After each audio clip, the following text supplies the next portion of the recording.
TET 3 2025साठी 2,11,000 विद्यार्थी पात्र ठरले.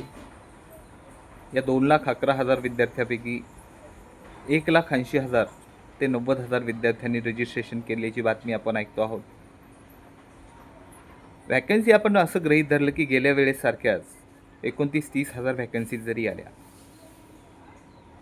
तरी 1,90,000पैकी जवळपास 1,60,000 विद्यार्थी तेही या प्रक्रियेच्या बाहेर सेकंड फेज नंतर पडणारच आहेत. म्हणजे 25-30,000 जागांसाठी 1,90,000 विद्यार्थ्यांमध्ये सध्या कॉम्पिटिशन सुरू आहे. अशा परिस्थितीमध्ये एक जागा खूप महत्त्वाची आहे. त्या संदर्भातच आजच्या व्हिडिओमध्ये आपण बोलणार आहोत. चॅनलला पहिल्यांदाच भेट देत असाल तर चॅनलला सबस्क्राईब करा आणि व्हिडिओ आवडला तर नक्कीच लाईक करा. परिवार हा घटक प्रत्येकाच्याच आयुष्यात खूप महत्त्वाचा असतो आणि ही जी 2.25 लाख 1,90,000 पोरं संघर्ष करतायत, तो संघर्ष त्यांच्या एकट्यासाठीचा संघर्ष नाही आहे, तो त्यांच्या परिवारासाठीचा संघर्ष आहे. काही जणांच्या घरी 5 माणसं असतील जी यांच्यावर डिपेंड आहेत. काही घरांचे 6 असतील, 7 असतील, 8 असतील, 10 सुद्धा माणसं एका व्यक्तीवर, अगदी 15 जणांचा परिवारसुद्धा काही ठिकाणी एका व्यक्तीवर अवलंबून असतो. आणि ज्या व्यक्तीकडे आशा लागलेली की शिकला सवरलेला आहे, आज न उद्या आपलं भलं होणार आहे, करणार आहे, तो संघर्ष करतोय. आणि मग अशा परिस्थितीमध्ये जेव्हा कुठे 100-50 व्हॅकन्सीज येतात, तिथंसुद्धा हजारो फॉर्म येत आहेत. 25,000 फॉर्म 100 जागेंसाठी पडत आहेत. अशा उमेदवारांसाठी टेट 3 हा एक आशेचा किरण आहे. शिक्षक भरतीच्या विशेषतः उमेदवारांसाठी हा आशेचा किरण आहे. मग जर समजा अशा परिस्थितीत अगोदरच शिक्षक किंवा शिक्षण सेवक या पदावर पवित्र पोर्टलमार्फत जे रुजू झालेले आहेत उमेदवार, ते अगदी त्यांच्या वेळेस कुठेही अगदी सख्ख्या महाराष्ट्रात जायला तयार होते.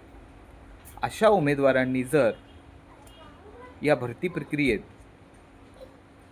पुन्हा समाविष्ट होऊन आता आपल्याला आपल्या घराजवळ जायचं आहे, नाही, तो त्यांचा हक्क आहे, त्या बाबतीमध्ये वादच नाही. आता आपल्याला आपल्या घराजवळ जायचं आहे आणि आपल्याला सगळं सोयीचं होईल. फक्त या एकाच दृष्टिकोनातून हजारो विद्यार्थ्यांच्या भविष्याचा चुराडा करणे हे कितपत योग्य आहे? नाही म्हणलं तरी 10,000 तरी इन सर्व्हिस असणारे शिक्षक, शिक्षण सेवक या प्रक्रियेमध्ये असणार आहे. आणि या प्रक्रियेमध्ये यापैकी 5,000 विद्यार्थी तरी चांगले मार्क घेणारे असतील, जे टॉपमध्ये आहेत, ज्यांची लागण्याची शक्यता खूप आहे, कारण इन सर्व्हिस आहेत, सुविधा भेटत आहेत आणि शिक्षण प्रक्रियेमध्येच आहेत. या 5,000पैकी कमीत कमी 2,500 विद्यार्थी तरी असे असतील ज्यांना आपलं ठिकाण बदलायचं आहे.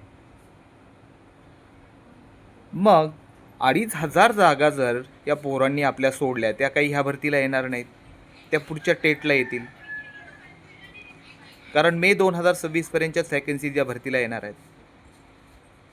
मग आता 2027-28ला ज्यावेळेस पुढची टेट येईल त्यावेळेस या जागा काय होणार झाल्या, या रिकाम्या झालेल्या व्हॅकंट झालेल्या जागा मग त्यावेळेस भरल्या जाणार.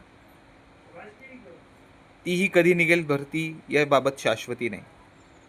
मग अशा परिस्थितीमध्ये 100 जागांसाठी 50,000 फॉर्म येत आहेत आणि अशा परिस्थितीत 2,500 जागा, या 2,500 जागा म्हणजे 2,500 गुणिले 5 जर आपण केले तर जवळपास 12,500 माणसं या नोकरीच्या भरोशावर आहेत. किंवा मग 12,500 जणांच्या पोटा पाण्याचा सोर्स आपण फक्त आपल्या सुविधेसाठी हिरावून घेणार आहोत. याचा विचार आपले जे अगोदरच शिक्षक किंवा शिक्षण सेवक म्हणून कार्य करणारे आपले बांधव आहेत, या बांधवांनी करावा.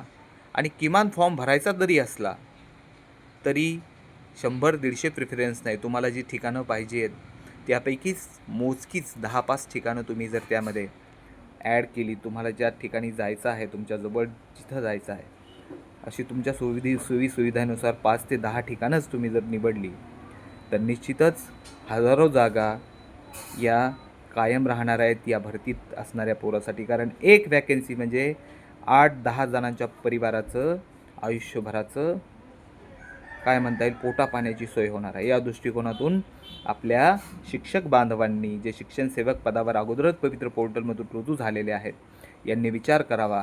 कारण ज्यावेळेस विद्यार्थ्याचे फोन येतात आणि त्यांची परिस्थिती सांगतात, सर व्हॅकन्सी कधी येतील, जागा कशी होतील, त्यावेळेस असं काय करावं आणि काय नाही वाटतं. पण आपल्या हातात ती परिस्थिती नाही आहे, तुमच्या हातामध्ये ती परिस्थिती आहे.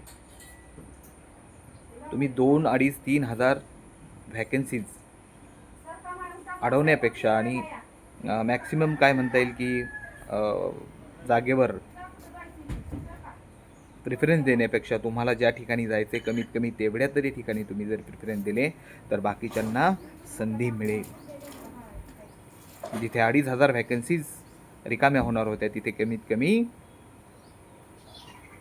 त्यातील निम्म्या 1,200-1,250 व्हॅकन्सीज तरी काय राहतील विद्यार्थ्यांसाठी राहतील. आणि 1,250 व्हॅकन्सीज जर इतर कोणत्या क्षेत्रात जर भरती निघाली तर विचार करा की किती जण तुटून पडणार आहेत त्यावर. माझ्या मते 1 लाखाच्या वरच फॉर्म येतील. त्यामुळे तुमचा अधिकार आहे हे मान्य आहे, पुन्हा पुन्हा म्हणतोय मी, तुमचा अधिकार आहे हे मान्य आहे. पण उद्या शासनाचं धोरण बदलीच्या बाबतीत अजून लवचिक झालं तर नक्कीच तुम्ही तुमच्या घराजवळ आज न उद्या येऊ शकणार आहेत. पण या परिवारांची, या विद्यार्थ्यांची जर एकदा संधी गेली ती मात्र त्यांना आयुष्यामध्ये कधी भेटेल हे सांगता येत नाही. आणि खूप संघर्ष आहे, काही काही विद्यार्थी आत्महत्या करतायत. जाहिरातीचा टप्पा जवळ आहे.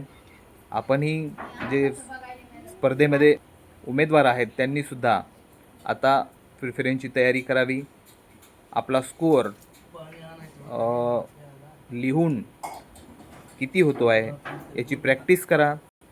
मुलाखतीची तयारी करा. यावेळेस संस्थांच्या हातात काही जास्त काही 5 ते 6 मार्कांच्या वर नाही आहे. तुम्ही इंटरव्ह्यूला गेला तरी माझ्या मते 4 ते 5 मार्क तुम्हाला संस्थेनं कोणत्याही परिस्थितीमध्ये देणं आहेतच.